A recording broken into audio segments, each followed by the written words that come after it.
నారాయణాయ సనాతన దేవాలయాల రాజమార్గం యూట్యూబ్ ఛానల్కి స్వాగతం. వచ్చేసా మరొక పురాతనమైన అద్భుతమైన దేవాలయంతో మీ ముందుకు వచ్చేసా. వికారాబాద్ జిల్లాలోని అనంతగిరి పద్మనాభ స్వామి దేవాలయానికి అయితే వచ్చేసామండి. ఈ దేవాలయం ఎంతో అద్భుతమైంది, ఎంతో పురాతనమైంది. ఈ దేవాలయాన్ని ఎలా చేరుకోవాలి, ఈ దేవాలయం యొక్క చరిత్ర ఏంటో తెలుసుకుందాం, నాతో రండి. ఇంత అద్భుతమైన పురాతనమైన దేవాలయాన్ని చూసే ముందు ఎవరైనా నా ఛానల్ని సబ్స్క్రైబ్ చేసుకొని వాళ్ళుంటే వెంటనే సబ్స్క్రైబ్ చేసుకోండి. ఈ వీడియోకి ఒక లైక్ చేయండి, అందరికీ షేర్ చేయండి. మన తెలంగాణ రాష్ట్రంలో ఎన్నో ప్రసిద్ధ పుణ్యక్షేత్రాలు ఉన్నాయి. ప్రతి దేవాలయానికి ఒక ప్రత్యేకమైన చరిత్ర, ఒక పురాణ గాథ ఉంది. అలాంటి అద్భుతమైన దివ్య క్షేత్రాలలో ఒకటి వికారాబాద్ సమీపంలోని అనంతగిరి గుట్టపై కొలువైన శ్రీ అనంత పద్మనాభ స్వామి దేవాలయం. ఈ దేవాలయం వికారాబాద్కి సుమారు 6 కిలోమీటర్ల దూరంలో పచ్చని కొండలు, గుట్టలు, దట్టమైన ప్రకృతి మధ్య ఈ దేవాలయం అనంతగిరి క్షేత్రంగా విరాజిల్లుతుంది. ఇక్కడ ప్రకృతి అందాలే కాదు, భక్తితో స్వామివారిని దర్శించుకోవడానికి కూడా వచ్చే వాళ్ళు ఈ క్షేత్రం చాలా బాగుంటుంది. అందుకే ఈరోజు మనం ఈ పవిత్రమైన అనంతగిరి దేవాలయాన్ని చూద్దాం, నాతో రండి. అనంతగిరి గుట్టల్లోకి అడుగు పెట్టగానే మనసుకు కనిపించే అద్భుతం ప్రకృతి. చుట్టూ పచ్చని చెట్లు, కొండలు, గుట్టలు, లోయలు, చల్లని గాలి, ప్రశాంతమైన వాతావరణం, ఇవన్నీ కలిపిన ఈ ప్రాంతం మనసుకు ఎంతో ఆహ్లాదాన్ని కలిగిస్తుంది.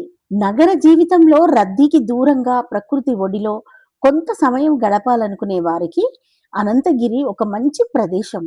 ఈ దేవాలయం ఆర్చి దాటగానే మనకి ఆంజనేయ స్వామి దర్శనమిస్తాడు.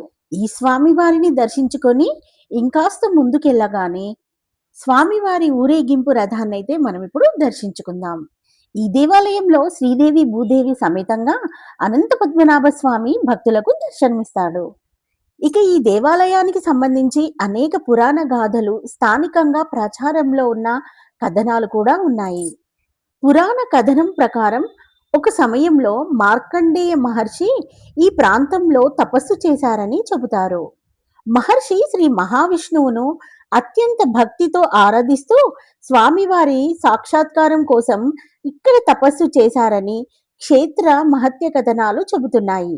మార్కండేయ మహర్షి భక్తికి సంపన్నుడై శ్రీ మహావిష్ణువు ఆయనకు దర్శనమిచ్చాడని, మహర్షి కోరిక మేరకు స్వామివారు ఈ ప్రాంతంలో అనంత పద్మనాభ స్వామిగా కొలువై భక్తులకు దర్శనమిస్తున్నారని చెబుతున్నారు.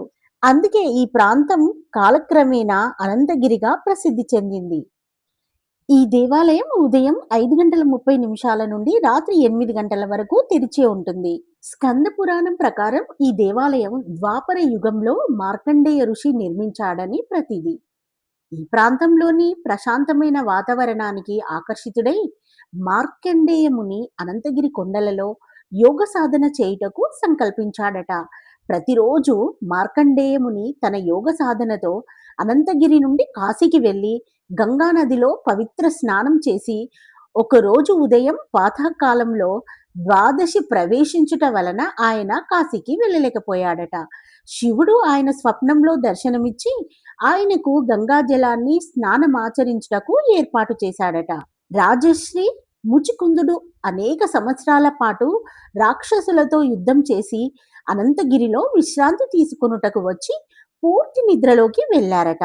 ఆయన దేవేంద్రుని ద్వారా ఎవరు ఆయన నిద్రాభంగం కలిగిస్తారో వారు అగ్ని ఆహుతి అవుతారు అనే వరాన్ని పొందాడు. కాలయవ్వనుడు అనే రాక్షసుడు ద్వారకా నగరాన్ని చేరుకొని అందరినీ భయభ్రాంతులు చేస్తున్న సమయంలో శ్రీకృష్ణుడు బలరాముణ్ణి తీసుకొని ఈ అనంతగిరి కొండ ప్రాంతానికి వచ్చాడట. శ్రీకృష్ణుడు ముచుకుంద మహర్షి వెనకాల దాక్కోవడంతో కాలయవ్వనుడు ముచుకుందుడే శ్రీకృష్ణుడు అనుకొని నిద్రాభంగం కలిగిస్తాడట. నిద్ర లేపిన వెంటనే కాలయవ్వనుడు కాలిపోయి బూడిదైపోతాడట. అలా ముచుకుంద మహర్షి శాశ్వత స్థానం ప్రపంచంలో కల్పించుకుంటకు ఒక నదీ రూపం అనుగ్రహిస్తాడు. అదే నది ప్రస్తుతానికి మూసీ నదిగా పిలువబడుతుంది. ఇక్కడ సామూహిక సత్యనారాయణ వ్రతాలు కూడా చేస్తారు. ఇప్పుడు మనం చూస్తున్నది సామూహిక సత్యనారాయణ స్వామి వ్రతాల సత్రం. ఇక బయటికి రాగానే బంగారు వర్ణపు గోపురంతో స్వామివారి మనకి దర్శనమిస్తాడు. శ్రీరంగపతి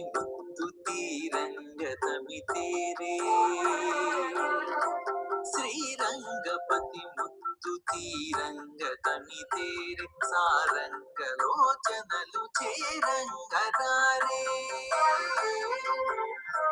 శ్రీరంగపతి ముద్దు తీరంగతమితేరే శ్రీరంగపతి ముద్దు తీరంగతమితేరే శ్రీరంగపతి ముద్దు తీరంగతమితేరే సారంగలోచనలు చేరంగరారే శ్రీరంగపతి ముద్దు తీరంగతమితేరే శ్రీరంగపతి ముద్దు తీరంగతమితేరే శ్రీరంగపతి ముద్దు తీరంగతమితేరే సారంగలోచనలు చేరంగరారే శ్రీరంగపతి ముద్దు తీరంగతమితేరే. ఈ దేవాలయంలో అడుగుపెట్టే ముందే ఇక్కడ మనము ఆంజనేయ స్వామిని దర్శించుకుంటాం. ఇక్కడ రెండు వైపులా మనకు ఆంజనేయ స్వామి దర్శనమిస్తాడు. చాలా బాగుంది కదండి. కొబ్బరికాయలు కొట్టాలి అన్న వాళ్ళు ఈ పక్కనే కొబ్బరికాయ కొట్టి అప్పుడు స్వామివారి దర్శనానికి వెళ్ళొచ్చు. శ్రీరంగపతి ముద్దు తీరంగతమితేరే శ్రీరంగపతి ముద్దు తీరంగతమితేరే సారంగలోచనలు చేరంగరారే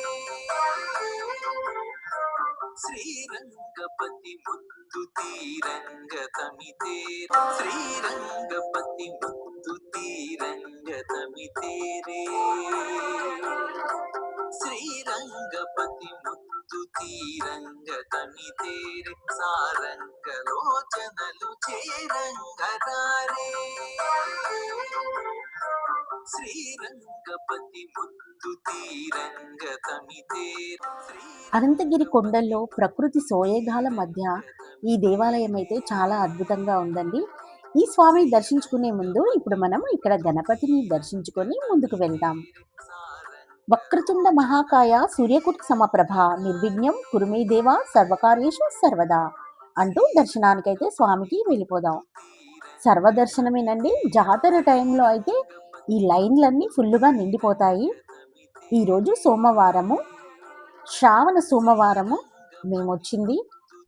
ఇప్పుడైతే అంతగా జనాలైతే లేరండి. శ్రీ అనంత పద్మనాభ స్వామి భక్తులకు దర్శనమిస్తూ అనుగ్రహమిస్తూ ఈ దివ్యక్షేత్రం నిజంగా మన తెలంగాణకు ఒక ఆధ్యాత్మిక సంపద లాంటిదండి. ఇక్కడ ఆలయ ప్రాంగణంలో ఉన్న గజస్తంభం కూడా ఎంతో ప్రత్యేకంగా ఉందండి. ఎంతో ఎత్తుగా విశాలంగా ఉన్న ఈ గజస్తంభం చుట్టూ భక్తులు దీపాలు వెలిగిస్తుంటారు. శ్రీ అనంత పద్మనాభ స్వామి అంటే మనకు గుర్తుకు వచ్చేది శ్రీ మహావిష్ణువు. ఆది శేషునిపై పయనించే మహావిష్ణువు అనంత పద్మనాభ స్వామిగా పిలువబడతాడు. అనంతం అంటే అంతం లేనివాడు, పద్మనాభ అంటే నాభి నుండి పద్మం ఉద్భవించినవాడు. శ్రీ మహావిష్ణువు నాభి నుండి పద్మం ఉద్భవించి ఆ పద్మంపై బ్రహ్మదేవుడు అవతరించాడనే పురాణ విశ్వాసం మనకు తెలిసిందే. అందుకే పద్మనాభ స్వామి ఆరాధనలో విష్ణు భక్తులకు ప్రత్యేకమైన ఆధ్యాత్మిక భావన ఉంటుంది. అనంతగిరిలో కూడా స్వామివారు అనంత పద్మనాభ స్వామి రూపంలో భక్తులకు దర్శనమిస్తున్నారు. ఈ దేవాలయం ఎంతో పురాతనమైనదని ఈ దేవాలయాన్ని చూస్తే మనకు అర్థమైపోతుంది. ఇక్కడ పురాణ కథనాలు, క్షేత్ర సాంప్రదాయాలు తరతరాలుగా కొనసాగుతున్నాయి. ఈ దేవాలయం లోపలైతే కెమెరా తీసుకెళ్ళనివ్వరండి, అందుకని నేను స్వామివారిని చూపించలేకపోతున్నాను. ఈ దేవాలయం అయితే ఒక అద్భుతం. లోపల స్వామివారు ఇలా ఉంటారండి. అందరూ దర్శనం చేసుకోండి. ఈ దేవాలయం కాలక్రమేణా ఎంతో అభివృద్ధి చెందింది. అయినా కూడా స్వామివారి పట్ల భక్తుల విశ్వాసం ఇంకా పెరుగుతూనే ఉంది. ఎన్నో తరాల భక్తి, విశ్వాసం, సాంప్రదాయాలకు సాక్ష్యంగా ఈ దేవాలయం నిలుస్తుంది. ఈ ఆలయ ప్రాంగణంలోకి అడుగు పెట్టగానే భక్తులకు ఒక ప్రత్యేకమైన ప్రశాంతత అనుభూతి కలుగుతుంది. ఈ స్వామివారి సన్నిధిలో నిలబడి ప్రార్థించే సమయంలో చుట్టూ ఉన్న ప్రకృతి, ఆధ్యాత్మిక వాతావరణం, ఆలయంలో వినిపించే మంత్రోచ్చారణలు ఇవన్నీ కలిసి భక్తులకు ఒక ప్రత్యేకమైన అనుభూతిని కలిగిస్తాయి. ఇక్కడ స్వామిని దర్శించుకొని తమ కోరికలను స్వామివారికి నివేదించుకుంటారు. ఈ స్వామి కృపతో తమ కోరికలు నెరవేరుతాయని భక్తులను విశ్వాసం. రంగరారే శ్రీరంగపతి ముద్దు తీరంగ తమితేరే శ్రీరంగపతి ముద్దు తీరంగ తమితేరే శ్రీరంగపతి ముద్దు తీరంగ తమితేరే సారంగలోచనలు చేరంగరారే శ్రీరంగపతి ముద్దు తీరంగ తమితేరే శ్రీరంగపతి ముద్దు తీరంగ తమితేరే శ్రీరంగపతి ముద్దు తీరంగ తమితేరే సారంగలోచనలు చేరంగరారే శ్రీరంగపతి ముద్దు తీరంగ తమితేరే శ్రీరంగపతి ముద్దు తీరంగ తమితేరే శ్రీరంగపతి ముద్దు తీరంగ తమితేరే సారంగలోచనలు చేరంగరారే. అనంతగిరి ప్రాంతానికి మరో ప్రత్యేకత ఏమిటి అంటే జల వనరులు. ఈ ప్రాంతం నుంచే మూసీ నది ఉద్భవ ప్రాంతంగా ప్రసిద్ధి చెందింది. అనంతగిరి కొండల్లోని ప్రకృతి జలధారలు, పచ్చని వాతావరణం ఈ ప్రాంతాన్ని మరింత ప్రత్యేకతను తీసుకొచ్చాయి.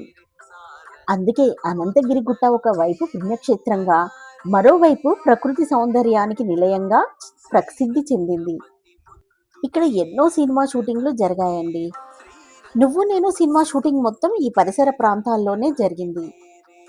ఇప్పుడు మనం అక్కడికే వెళ్తున్నాం. ఇప్పుడు మనము చూడబోయేది దేవాలయాల కొలను. ఈ క్షేత్రానికి మరో ప్రత్యేక ఆకర్షణ ఇదే.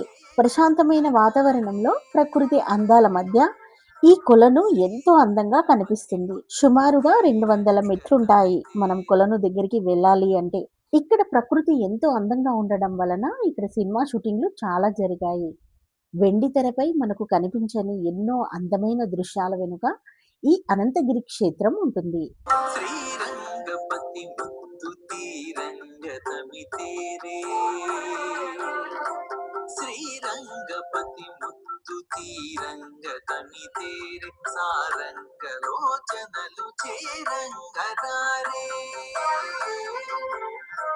శ్రీరంగపతి ముద్దు తీరంగ తమితేరే శ్రీరంగపతి ముద్దు తీరంగ తమితేరే ఈ కొలను పక్కనే శివాలయం ఉంటుందండి. ఎంతో పురాతనమైన దేవాలయం. ఈ శివాలయం కూడా స్వయంగా వెలిసిన స్వామి ఇక్కడ. హర హర మహాదేవ, శంభో శంకర.